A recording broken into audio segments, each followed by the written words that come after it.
केदारनाथ विधानसभा उपचुनाव के लिए बम्पर वोटिंग हुई है। कड़ाके की सर्दी में भी मतदाता गर्म कपड़े और मफलर लपेट करके मतदान केंद्र पर पहुंचे और बड़े ही उत्साह के साथ वोटिंग करते नजर आए। धूप निकलने के बाद मतदाताओं की भीड़ भी मतदान केंद्र पर दिखी और यहां शाम 5 बजे तक 57.64% वोटिंग हुई।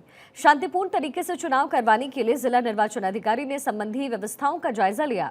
सौरभ गहरवार ने विकासखंड अगस्त्य मुनि के महिला पिंक बूथ का निरीक्षण किया और इसके अलावा जिला निर्वाचन अधिकारी ने अगस्त्य मुनि हॉल में स्थापित वेबकास्टिंग के माध्यम से पोलिंग बूथ का भी जायजा लिया। उधर बीजेपी प्रत्याशी आशा नौटियाल ने सारे गांव में अपना वोट डाला। कांग्रेस प्रत्याशी मनोज रावत ने भी मतदान किया। आपको बता दें, मतदान के लिए पूरे विधानसभा क्षेत्र में 173 पोलिंग बूथ्स बनाए गए।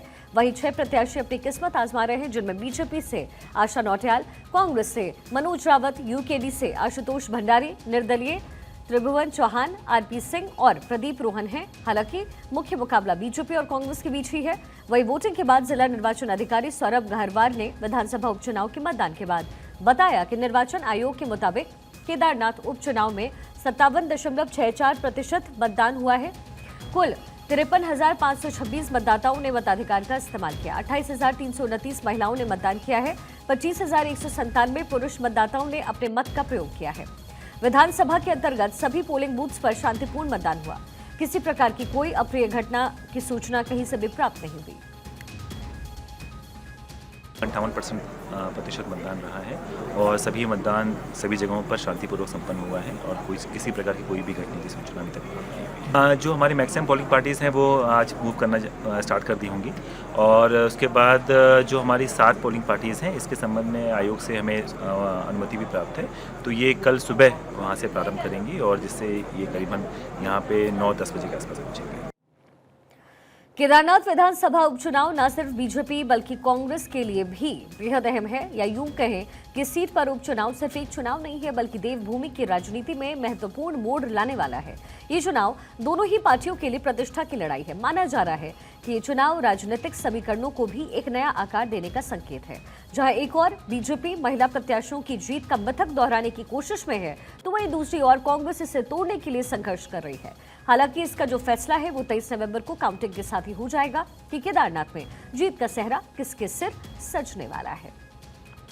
वहीं केदारनाथ विधानसभा सीट पर उपचुनाव को लेकर के अपर मुख्य निर्वाचन अधिकारी विजय जोगदंडे ने कहा है कि पूरे विधानसभा में शांतिपूर्ण माहौल रहा। उन्होंने ये भी कहा कि सुबह मतदान शुरू हुआ तो 1-2 जगह पर मॉक पोल के दौरान मशीनों में खराबी की बात जरूर सामने आई, जहां मशीनों को रिप्लेस करने के बाद मतदान शुरू करवाया गया। शाम 5 बजे तक 56.78% मतदान हुआ। उन्होंने ये भी कहा कि अभी 1 से 2% और बढ़ोतरी होने की भी उम्मीद है। केदारनाथ विधानसभा का उपनिर्वाचन के लिए मतदान आज संपन्न हुआ है और जो आंकड़े दिखाई दे रहे हैं उसके अनुसार काफ़ी अच्छी संख्या में लोगों ने मतदान में प्रतिभाग किया है। सुबह से जब मतदान प्रारंभ हुआ था तो शुरुआत में 1 या 2 स्थानों पर मॉक पोल के दौरान कुछ मशीन चेंज करने की आवश्यकता पड़ी। पोल के दौरान कहीं पर भी ऐसी सूचना भी प्राप्त नहीं हुआ है और मतदान पूर्ण रूप से शांतिपूर्ण ढंग से संपन्न हुआ है। सभी जगह पर मतदान प्रक्रिया सुगमता से संपन्न हुई है। मेरे सहयोगी हरीश थपरियाल इस समय हमारे साथ ग्राउंड जीरो से जुड़े हुए हैं। हरीश, क्या कुछ आज तस्वीरें आपको वहां नजर आई? और सबसे बड़ी बात यह है कि ये एक तरीके से कह सकते हैं कि एक खाका होगा जो कि बीजेपी इस समय बना करके चल रही थी। आने वाले दिनों में जब चुनाव होंगे और बहुत सारे मुद्दे हैं, उत्तराखंड के यूनिफॉर्म सिविल कोड लागू करने वाला पहला राज्य बना है, ऐसे में एक तरीके से कहीं ना कहीं बीजेपी को ये समझ आएगा कि जो चीजें लेकर वो आगे बढ़ रहे हैं, जिस दिशा में बढ़ रहे हैं, वो उनके फेवर में काम कर रही है या नहीं।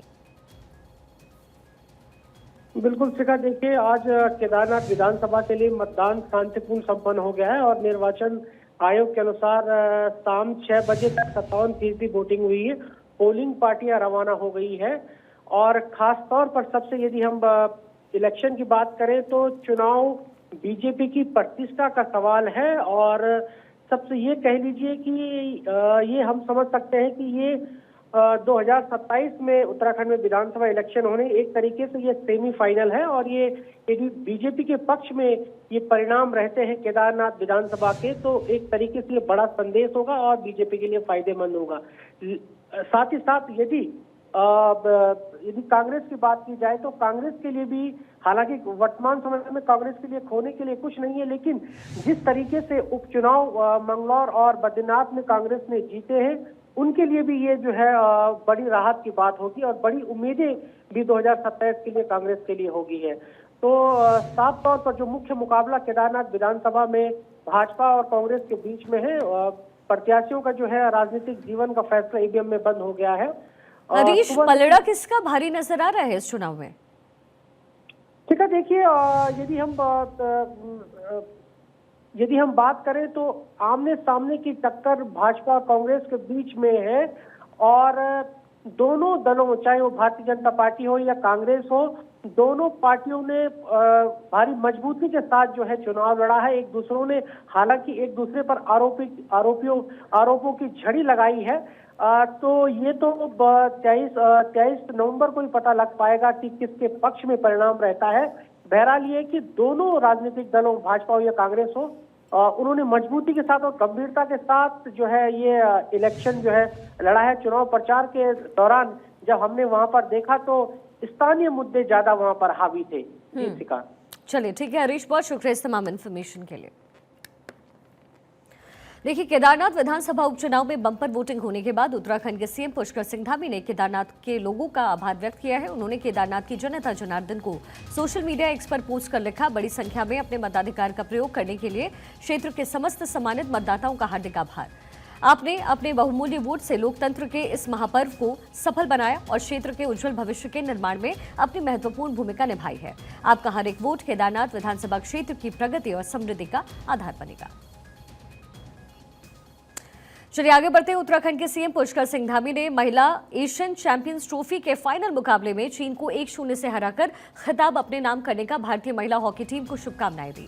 सोशल मीडिया पर पोस्ट करते हुए उन्होंने लिखा है कि शाबाश इंडिया, आपकी ये शानदार और ऐतिहासिक जीत समस्त भारतवासियों को गौरवान्वित करने वाली है। हम सभी को आप पर गर्व है। आपको बता दें, बिहार के राजगीर में आज मुकाबला खेला गया जिसमें भारतीय टीम की टक्कर चीन से थी और इस मैच में भारतीय टीम ने दमदार खेल दिखाया और 1-0 से चीन को शिकस्त दी। इसके साथ ही भारतीय टीम ने तीसरी बार यह खिताब जीता है। टीम के लिए एकमात्र गोल 31वें मिनट में दीपिका ने दागा। ये टूर्नामेंट का उनका 11वां गोल रहा है और इसके अलावा चीन के कई बार गोल दागने की कोशिश की, लेकिन उनकी मंशा पूरी नहीं हो पाई।